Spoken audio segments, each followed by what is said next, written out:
Hello বন্ধুরা, সবাই কেমন আছো?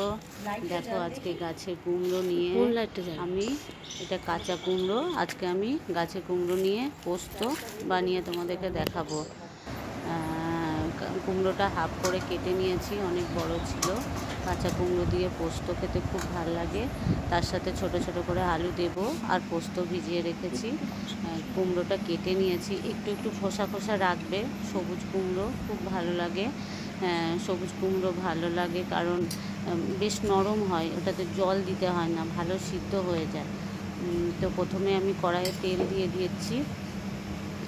বেশি কিছুই লাগে না কাঁচা কুমড়োর তরকারি করতে, জাস্ট কালো জিরে, শুকনো লঙ্কা আর পোস্ত, আর কিছুই লাগে না।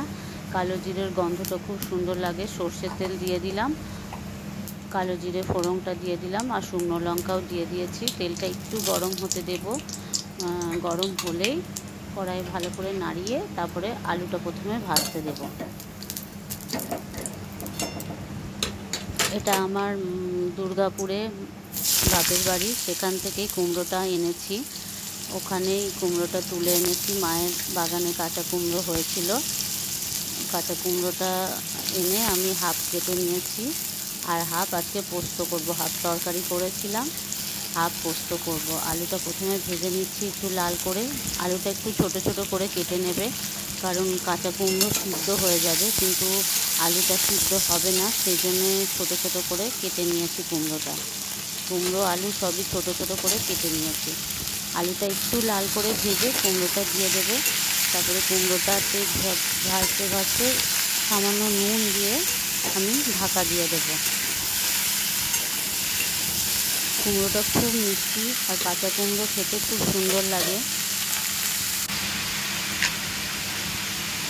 অন্য সময় হলে এটা পেঁয়াজও দেওয়া যায়, কিন্তু আমি আজকে যেহেতু নিরামিষ করব তাই পেঁয়াজ দেবো না। নুন দিয়ে দিলাম, কম করেই নুনটা দিলাম। কুমড়োটা গলে সিদ্ধ হয়ে গেলে তখন যদি নুনটা বেশি দিয়ে দিই তাহলে নুন বেশি হয়ে যাবে, সেজন্য কম করে দিলাম। নুন পরে লাগলে আমি আবার নুন ওর সঙ্গে পরে মিশিয়ে নেব। আন্দাজ মতো নুন দেবে, যদি কেউ গোটা কুমড়ো দাও সেইভাবে নুন দেবে।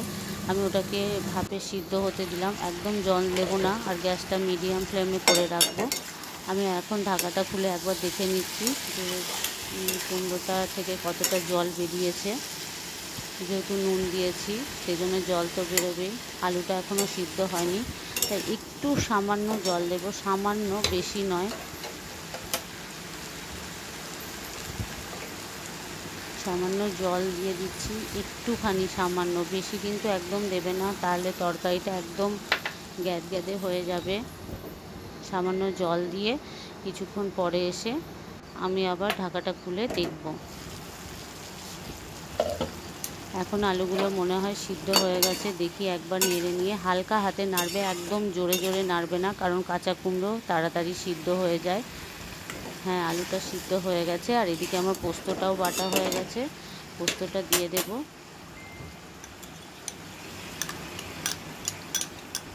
পোস্তটা দিয়ে একটু বেশি করে ঝাল দিলে ভাল লাগে, কিন্তু যারা ঝাল বেশি খাও না, বেশি ঝাল, আমি কাঁচা লঙ্কা পোস্তর সঙ্গে বেটে নিয়েছি। পোস্তর বাটিটা ধুয়ে একটু জল দিয়ে দিলাম, নেড়ে এবার নামিয়ে নেব। বন্ধুরা, আমার ভিডিও যদি তোমাদের ভালো লেগে থাকে অবশ্যই লাইক করবে, শেয়ার করবে, কমেন্ট করবে আর সাবস্ক্রাইব করে পাশে থাকার অনুরোধ জানালাম।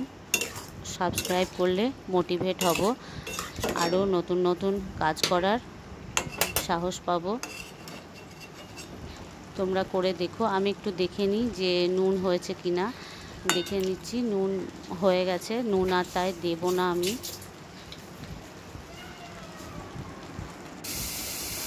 মোটামুটি আমার তরকারি রেডি হয়ে গেছে। তোমরা সবাই ভালো থাকবে। Bye bye.